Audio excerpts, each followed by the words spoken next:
Growing up, it was always Alex this, Alex that. You know the drill, the perfect son, the chosen one, and then there was me, Julie. Just Julie, nothing fancy about that. My parents, well, they weren't shy about the pecking order in our house. I remember once, I was about 10 or so, sitting at the dinner table listening to Dad go on about Alex's latest school project. That boy, he's going places, Dad would say, nodding like a bobblehead, his fork paused in midair. Alex, sitting across from me, would smirk, his chest puffed out like he'd already conquered the world. Can I be excused? I'd ask, hardly touching my food. Mom would glance up, barely pulling her eyes away from Alex. Why? You hardly ate anything. You should eat more if you want to grow strong. Maybe then you'd do something worth talking about too. It stung, you know. I'd nod, mumble something, and clear the table while they continued to praise Alex's latest escapade. School wasn't much different for me. Teachers knew me as Alex's sister, which pretty much summed up my existence. It didn't matter much what I did, all roads led back to Alex. One evening, I was clearing up Alex's mess in his room while he lounged on his bed, a sports magazine in hand. Julie, make sure you get those corners clean, eh? Mom hates it when you slack off, he said, not even looking at me. I snapped back then, couldn't help it. Why don't you clean up your own mess for once? He chuckled, that annoying, condescending laugh. Come on, sis, we both know you need the practice more than I do. Besides, you're good at it. It's kinda your thing. Days turned into years, and that pattern stuck. Alex did the shining, I did the cleaning. When high school graduation rolled around, everyone was buzzing about Alex, going off to some fancy college. That night, the air at home was thick with excitement and pride. I was setting the table for his celebratory dinner, overhearing bits and pieces of their plans for his future. Mom was fluttering around the kitchen, Dad was popping open a bottle of something expensive. Alex will need a new laptop and some decent clothes, we want him looking his best, Mom was saying. And Julie? Dad asked, though it sounded more like an afterthought. She shrugged. Oh, she can start looking for a job. Something will turn up. She's a smart girl. Smart, but apparently not smart enough for college, or for any of that hope and pride they ladled out so generously for Alex. It always went the same way at family gatherings. Mom and Dad couldn't stop bragging about Alex, how he was acing his courses at college, all the important friends he was making. The living room filled with their friends nodding, smiling, clapping him on the back. He's really going places, Dad would say, beaming. Then, one morning, everything changed. I was folding laundry when the phone rang. Mom answered, and within seconds, her face drained of color. She staggered, clutching the counter for support. What? That can't be. She gasped into the phone. My heart raced as I watched her crumble. What happened, Mom? I rushed to her side, dropping a pair of socks. She covered the mouthpiece, her voice trembling. It's Alex. He's been arrested for fraud.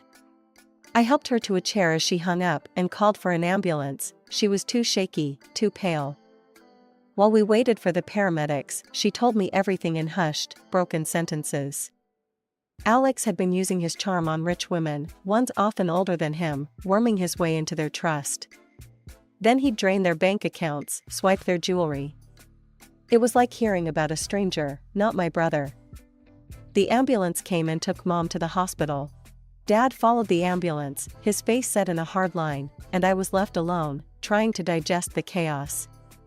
Aunt Linda, Mom's sister, showed up later, her lips pressed into a thin line.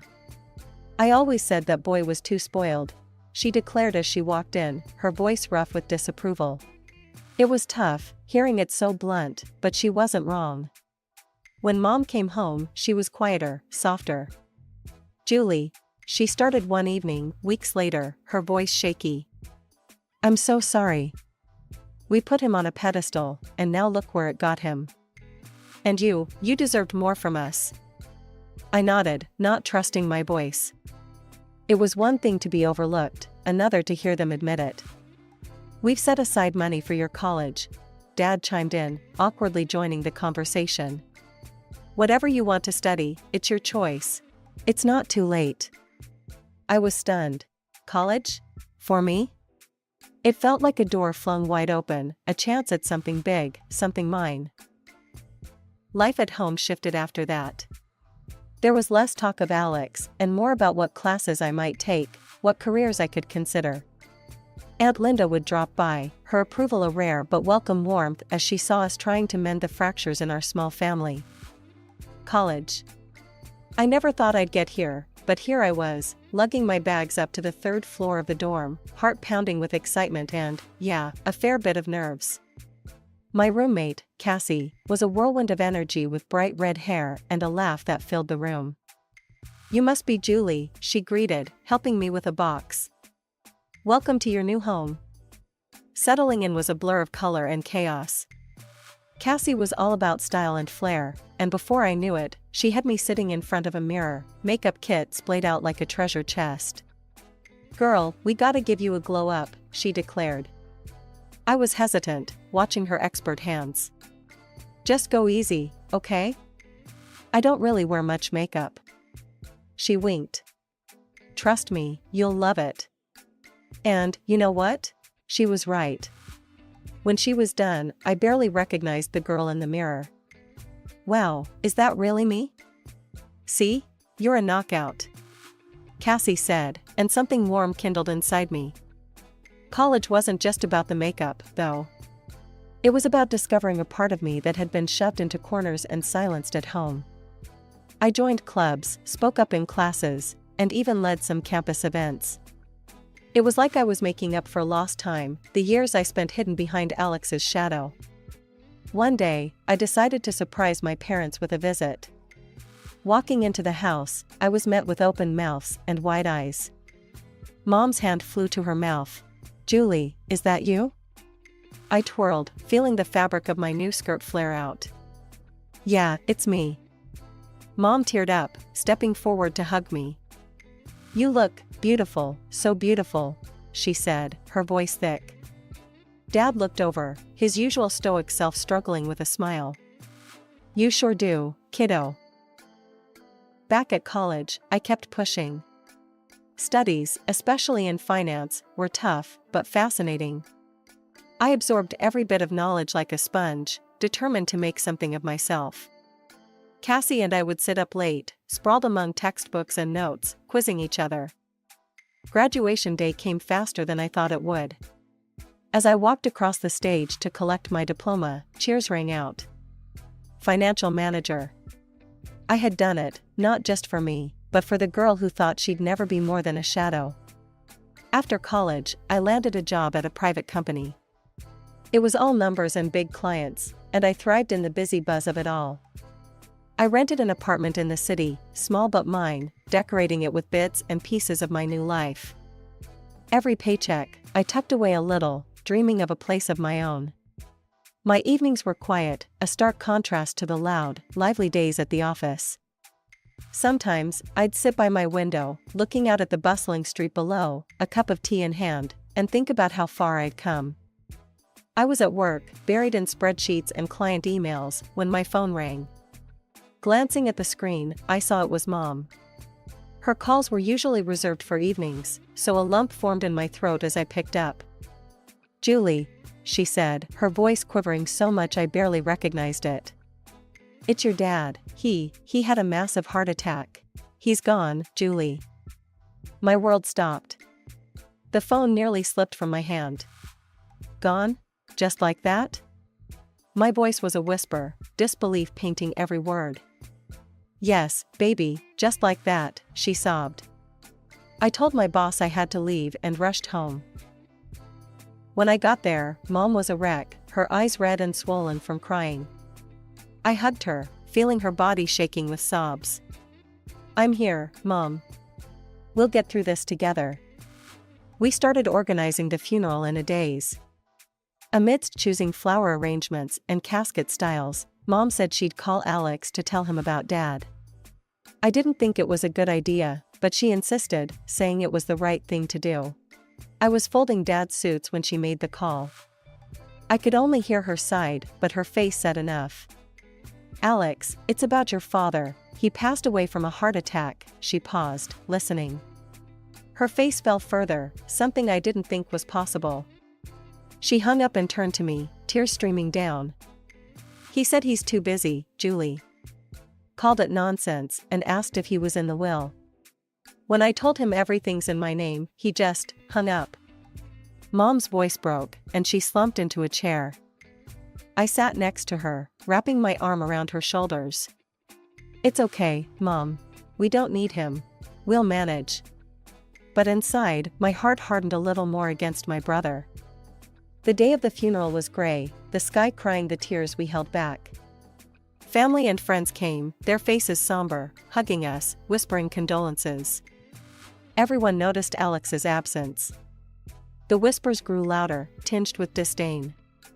Aunt Linda was fierce in her support. She pulled Mom into a tight embrace. "He doesn't deserve your tears, Sarah. Not a single one," she hissed, glaring in the direction of the empty seat that should have been Alex's. Mom just nodded, her grief deepened by her son's betrayal. I stood there, feeling hollow. How could he do this to us? To Dad? After everyone else had left, Aunt Linda stayed, helping us clean up. "You two are strong," she said, packing up a tray of untouched sandwiches. "Don't let him drag you down, hear me?" I nodded, swallowing hard. "I won't, Aunt Linda. I promise." We spent the next few days in a quiet bubble, sorting through Dad's things, sharing memories. It was painful, but healing in a way, knowing we were doing it together, without Alex. Mom sometimes stared off, lost in thought.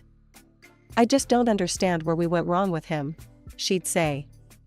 I didn't have an answer that would soothe her pain. Instead, I'd squeeze her hand, offering silent support. We were moving forward, slowly, a little broken, but together. And in that togetherness, there was a strange kind of strength.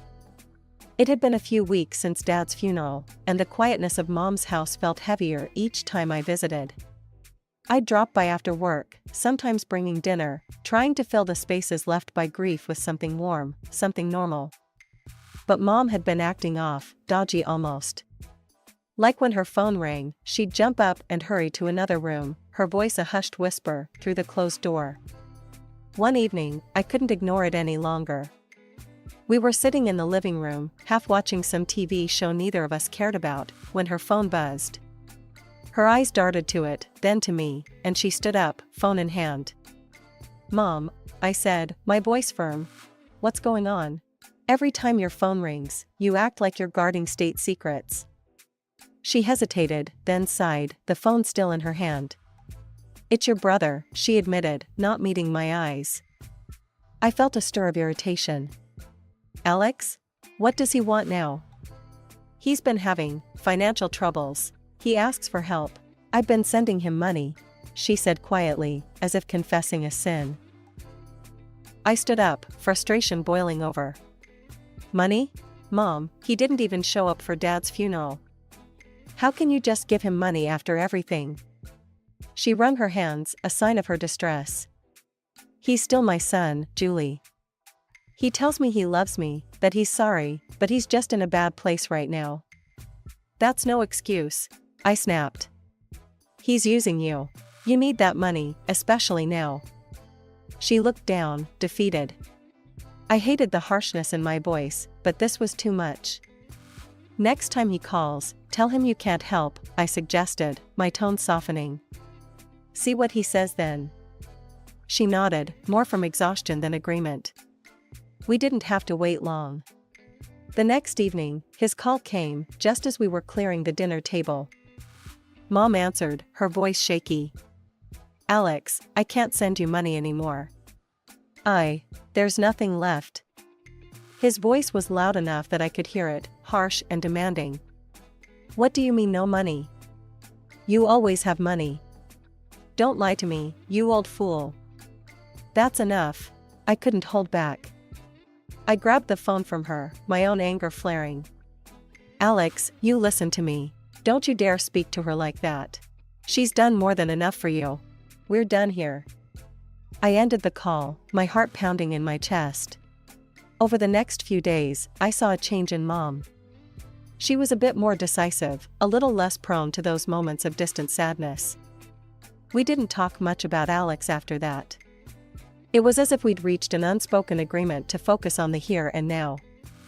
The phone call came on a quiet Sunday morning. Aunt Linda's voice was a sharp jolt out of the blue, shattering the calm. "Julie, it's Mom. She passed away last night." My hand clenched the phone so tightly it hurt. "What? But how?" "She went to bed and just didn't wake up. The doctor said it was a heart attack," Aunt Linda explained, her voice thick with grief. The news hit like a sledgehammer.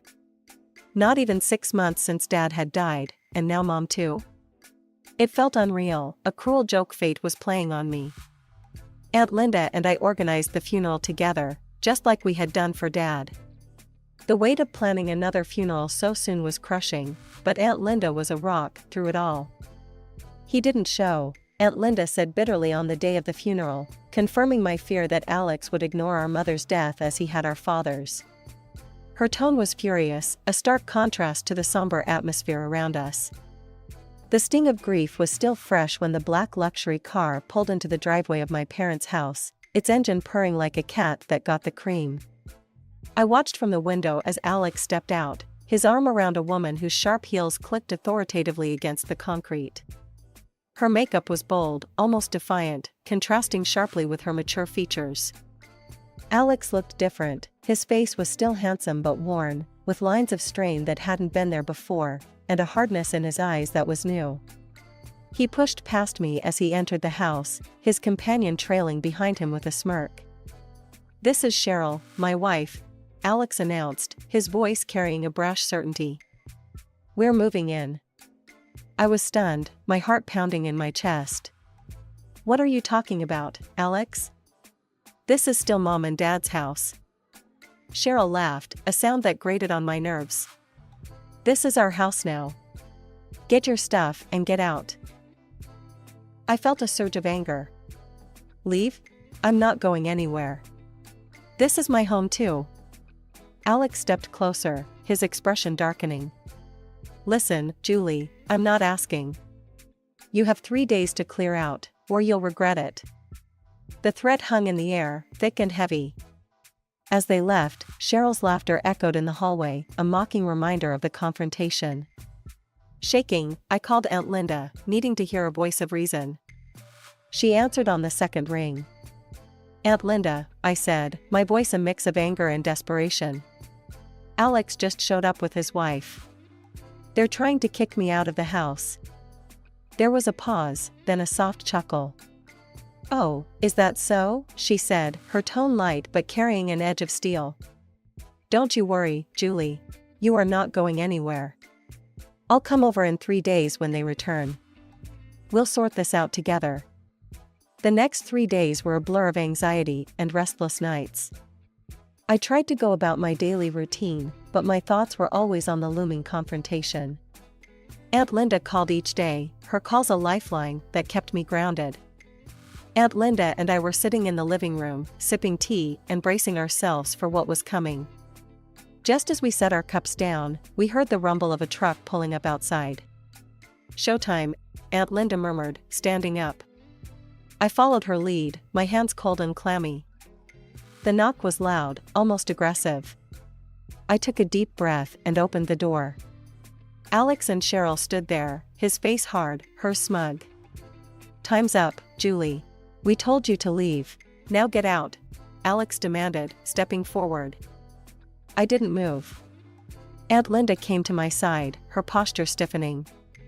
"Alex, you need to listen and understand that you are making a big mistake," she said sharply. Alex sneered. "What are you going to do about it, Aunt Linda? This is my house now." Without a word, Aunt Linda pulled an envelope from her purse and waved it in front of him. "This is your mother's will, Alex." She appointed me as the executor. In a swift move, Alex snatched the envelope, tore it open, and ripped up the papers inside. Cheryl clapped her hands, laughing. Well, that settles it then. The house is ours. Aunt Linda only laughed, the sound deep and rich. Oh, Alex, that was just a copy. The original is safe with the notary. You should have waited before showing your hand. She reached into her purse again and pulled out another document, holding it up. According to this will, which is legal and binding, the entire estate, including this house and the money, is left to Julie.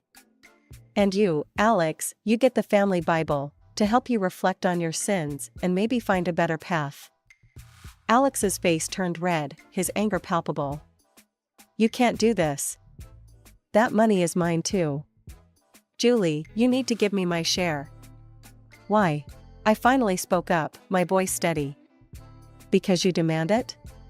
Because you've shown up here after years of ignoring this family unless you needed something? His fists clenched, and for a moment, I thought he might do something drastic.